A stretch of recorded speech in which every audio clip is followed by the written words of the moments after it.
बॉलीवुड ने एक से बढ़कर एक हिट फिल्में दी हैं और इस फिल्म को बनाते समय कई बार अजीबोगरीब घटनाएं भी घटती रही हैं जो चर्चा की विषय वस्तु बाद में बनती रही हैं। कभी राज कपूर एक शाम के सीन के लिए 3-3, 4-4 महीने लगा देते हैं, रोज टेक लिया जाता है और ओके नहीं किया जाता है।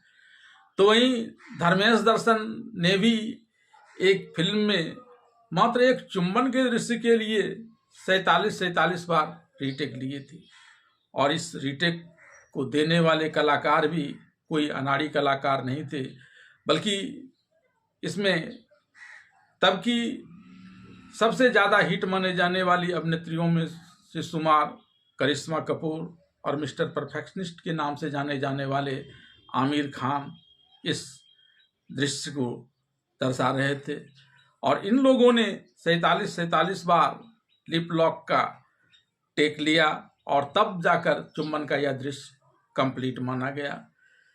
इस फिल्म में चुंबन के दृश्य को लेकर इस बात का खुलासा खुद अभिनेत्री करिश्मा कपूर ने ही किया कि इस फिल्म की खूबसूरती को बढ़ाने के लिए इसके ज़्यादातर शूटिंग आउटडोर हुए थे, भिन्न भिन्न स्थानों पर शूटिंग हुए रहे थे और खासकर ये जिस वक्त ये चुंबन के दृश्य का शूटिंग हो रहा था तो वह ऊटी में बरसात में नेचुरल रूप से भीगते हुए दर्शाया जा रहा था और इस कारण वहाँ ठंड काफ़ी बढ़ गई थी और दोनों ही स्टार्स ठंड की वजह से थर थर काँप रहे थे, जिससे लिप लॉकिंग ढंग से हो नहीं पा रहा था और धर्मेश दर्शन इस शॉट को ओके नहीं करते थे और इसी क्रम में 47 रीटेक इस फिल्म के लिए लिए गए और तब जाकर यह फिल्म कंप्लीट हुआ। और जब यह फिल्म कंप्लीट हुआ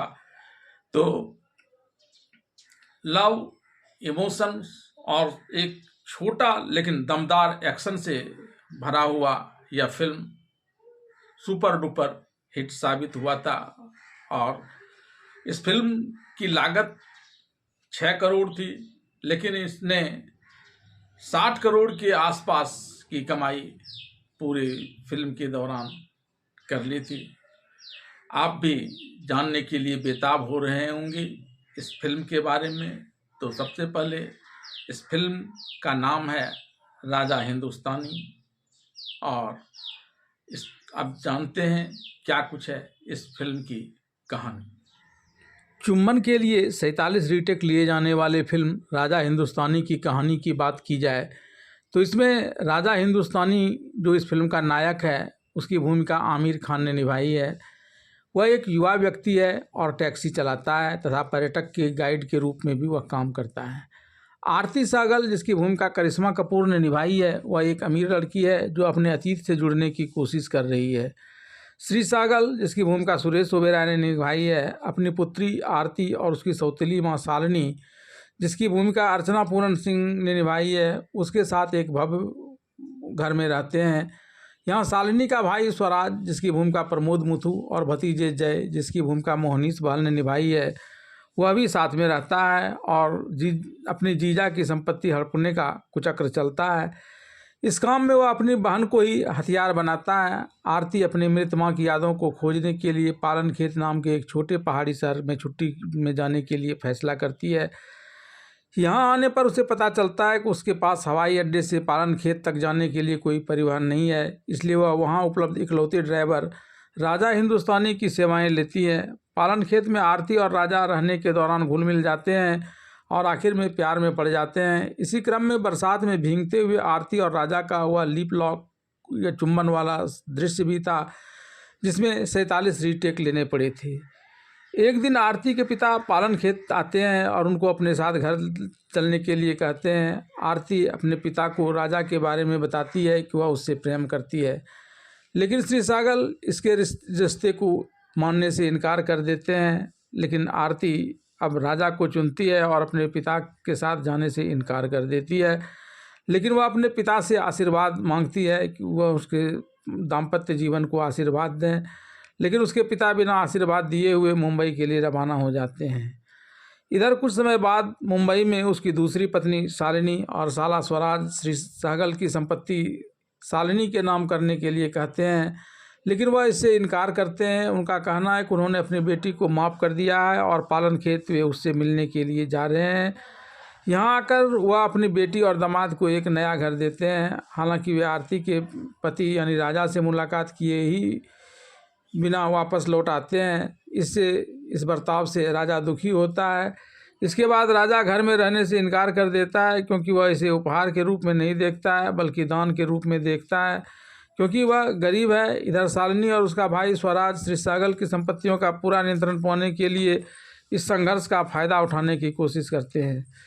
शालिनी का भाई स्वराज शालिनी को एक नए तरीके के बारे में बताता है, जिससे वह आरती और राजा में मतभेद उत्पन्न कर श्री सहगल की संपत्ति पर कब्जा जमा सके।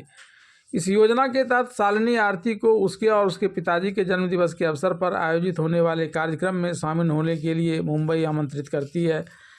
मुंबई पहुंचने पर राजा एक टैक्सी वाले से अपने बाकी पैसे लौटाने को लेकर बहस करता है। इस बात को देखकर शालिनी का भाई स्वराज शालिनी को बताता है कि वह जिस प्रकार से स्वाभिमानी और क्रोध करने वाला व्यक्ति है, उससे आरती और उसके बीच मतभेद कर देना बहुत आसान होगा। तब वह श्री सहगल की संपत्ति को आसानी से हड़पने में कामयाब हो जाएगा। इस योजना के ही तहत स्वराज के इशारे पर शालिनी आरती को जन्मदिवस के अवसर पर आयोजित पार्टी में एक ड्रेस देकर इसे राजा को पहनाने के लिए कहती है, ताकि वह सुंदर दिख सके। दरअसल इसके पीछे भी उसकी योजना राजा के स्वाभिमान को झकझोर कर आरती और उसके बीच दरार उत्पन्न करना ही है। इसके बाद जब राजा और आरती सुंदर सुंदर कपड़े पहनकर पार्टी में शामिल होने के लिए जाते हैं, तो शालिनी पहले आरती को राजा से अलग कर पार्टी में अन्य जगहों में उलझा देती है।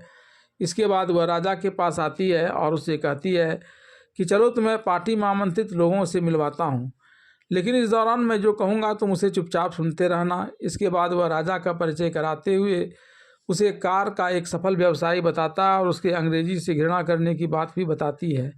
इस पर राजा नाराज हो जाता है और वह मिलने वाले लोगों को साफ साफ यह बता देता है कि वह अंग्रेजी जानता ही नहीं है और न ही वह कोई बड़ा आदमी है। कारों का बड़ा व्यवसायी होने की जगह वह एक सामान्य टैक्सी ड्राइवर है जो अपने चाचा की टैक्सी को चलाता है। इसके बाद राजा वहाँ से हट जाता है। तभी शालिनी का भाई स्वराज और भतीजा जय राजा के पास आता है। जय राजा से कहता है कि यह कपड़े उसके हैं और अगर उसके नहीं हैं तो वह बताए कि उसने इसे कहाँ से खरीदा है। जब राजा इस पर आरती के द्वारा खरीदे जाने की बात करता है तो जय उसे आरती के द्वारा झूठ करने की बात कह देता है। इससे गुस्सा कर राजा आरती से यह पूछता है कि उसने यह कपड़े कहाँ से खरीदे, क्योंकि यह कपड़े जय के हैं। अगर उसने खरीदा है कहीं से तो वह उसका नाम बताए। तब आरती कहती है कि उसने झूठ ही उसे खुद से खरीदने की बात बताई थी। इससे राजा नाराज हो जाता है और फिर उस कोट को फेंक कर जय के ऊपर दे मारता है।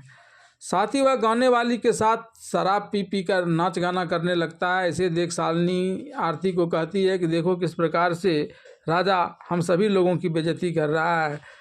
इसी क्रम में जय और स्वराज राजा से उलझ जाता है और जब इसे छुड़ाने के लिए श्री सहगल आते हैं तो राजा का हाथ जो स्वराज को मारने के लिए उठा था वह सहगल की तरफ उठ जाता है। इससे आरती काफ़ी नाराज़ हो जाती है। फिर इन दोनों के बीच नोक झोंक होता है और आरती राजा को चले जाने की बात करती है।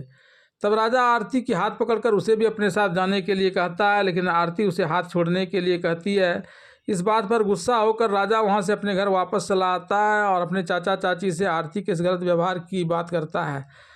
उसके चाचा चाची उसे समझाने का प्रयास करते हैं, खुद ही सारी स्थिति का जानकारी लेने के लिए आरती के पास जाने की बात करते हैं, लेकिन राजा उसे अपना अपमान मानते हुए चाचा और चाची को वहां जाने से मना कर देता है ताकि और कहता है कि अगर वह वहाँ जाते हैं तो फिर राजा आत्महत्या कर लेगा। इधर यह लोग इस बात की चर्चा ही कर रहे थे कि तभी एक षड्यंत्र के तहत शालिनी और उसका भाई स्वराज वहाँ आ जाते हैं। जब ये दोनों मुंबई से यहाँ के लिए चले थे तो उन लोगों ने आरती से यह कहा था कि वह आरती के गर्भवती होने की सूचना देने राजा के पास जा रहे हैं, लेकिन यहाँ आकर उन लोगों ने एक तलाक पत्र राजा के चाचा और चाची को देकर इस पर राजा से दस्तखत कराने के लिए कहा, इस उम्मीद से कि राजा भड़क कर वह उस पर दस्तखत कर देगा। वह राजा के ऊपर ताना मारता है। इस पर राजा गुस्सा तो ज़रूर करता है, लेकिन दस्तखत करने की जगह वह शादी की पवित्रता की बात कर शालिनी और उसके भाई स्वराज के कह दिए हुए तलाक के कागज़ को ही फाड़ देता है और इन दोनों को वहाँ से भगा देता है। राजा के यहाँ असफल होने पर ये दोनों भाई बहन मुंबई आते हैं और आरती को भड़काने के लिए राजा द्वारा एक तलाक पत्र भेज जाने की बात कहकर उसे दस्तखत करने के लिए कहते हैं। साथ ही ज़्यादा भड़काने के उद्देश्य से यह भी कहते हैं कि राजा ने उसके गर्भ को गिरा देने की बात कही है। इस बात से आरती को गुस्सा जरूर आ जाता है, लेकिन वह भी राजा ही की तरह इस तलाक पत्र पर दस्तखत करने से इनकार कर देती है और कहती है कि राजा चाहे जो कर ले, वो चाहे वो जो सोचे, लेकिन वह राजा को कभी तलाक नहीं देगी क्योंकि वह राजा से प्रेम करती है। इस अभियान के असफल होने के बाद शालिनी और उसका भाई स्वराज अब दूसरी योजना बनाने में जुट जाते हैं। इसी बीच राजा का दोस्त सरदार और उसकी पत्नी आरती से मिलकर उसे समझाने के लिए मुंबई आते हैं। यहाँ उसकी मुलाकात शालिनी से होती है, जो उसे बिना आरती से मिले ही यह कहकर वापस लौटा देती है कि आरती उन लोगों में से किसी से भी मिलना नहीं चाहती। इस बात को लेकर दोनों के बीच तकरार होती है, लेकिन शालिनी दोनों को भगाकर ही दम लेती है और जब ये दोनों वहाँ से भाग होते हैं तभी उनकी नज़र आरती की गोद में खेल रहे राजा के बच्चे पर पड़ती है। दोनों वापस घर लौटकर राजा को उसके बच्चे होने की बात कहते हैं। इसके बाद करवा चौथ के दिन जब आरती अपने सुहाग यानी राजा की बेहतरी को लेकर व्रत तोड़ रही होती है, तभी राजा चोरी से वहाँ पहुँच जाता है और एकाएक राजा को वहाँ देख आरती प्रेमावेश में आकर गिर जाती है। तभी राजा अपने लड़के को पालने से उठाकर वहाँ से भाग जाता है। इस बात की जानकारी मिलने पर शालिनी और उसके भाई स्वराज को फिर से श्री सहगल की संपत्ति हड़पने का एक मौका मिल जाता है। वह सहगल को पुलिस की जानकारी देने की बात कर वहाँ से हटते हैं। तभी स्वराज का बेटा जय पुलिस को फ़ोन करने लगता है। इस पर स्वराज काफ़ी क्रोधित हो जाता है और बेटे को बताता है किस प्रकार से यह बच्चों को वापस लाने के क्रम में हुए राजा और उसके बच्चे दोनों को जान से मार देंगे। उधर आरती और उसके पिता श्री सहगल और सौतेली माता शालिनी बच्चे की खोज खबर लेने के लिए राजा के घर पहुंच जाते हैं।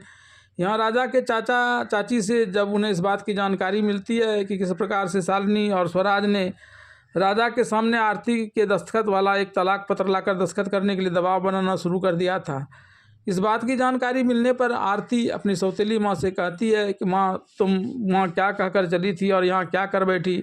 राजा के विरुद्ध मुझे भड़काने के लिए क्या कुछ कर रही थी? इससे तो लोगों का माँ पर से विश्वास ही उठ जाएगा। इस बीच राजा अपने बच्चों को साथ लिए वहाँ आते हुए दिखता है, तो राजा के चाचा और चाची आरती और उसके परिवार के लोगों को वहीं छिप जाने की बात कहते हैं ताकि राजा आसानी से घर के अंदर आ सके। लेकिन प्रेमावेश में आकर वे लोग भी राजा की तरफ बढ़ने लगते हैं, जिससे राजा बच्चों को लेकर दूर भाग जाता है। उधर स्वराज ने अपने आदमियों को राजा के पीछे लगा दिया था ताकि उसके और उसके बच्चे की जान ले सके। जब वह वहाँ से भागकर एक जंगल में जाता है, तब वहाँ स्वराज और शालिनी के भेजे हुए गुंडे राजा पर आक्रमण कर देते हैं। इसी क्रम में वे लोग एक बार जब राजा को बहुत चोट पहुँचाने की स्थिति में पहुँचते हैं, तो राजा के पीठ पर बंधा हुआ वह छोटा बच्चा वहाँ से छिटक जाता है। लेकिन इससे पहले कि वह ज़मीन पर गिरे, आरती उसे अपनी गोद में लेकर गिरने से बचा लेती है। तभी स्वराज वहाँ आ जाता है और बंदूक की नोक पर आरती, उसके पिता श्री सहगल और राजा को लेते हुए कहता है कि अब सब कोई जब इस बात को जान ही गया है तो वह सभी को मारकर इस बच्चे को भी कहीं दफन कर देगा और सहगल की सारी संपत्ति पर अधिकार जमा लेगा। लेकिन तभी राजा का दोस्त सरदार और उसके साथ रहने वाला एक बच्चा गुलेल से स्वराज के हाथ पर मारता है, जिस हाथ में उसने बंदूक थाम रखी है।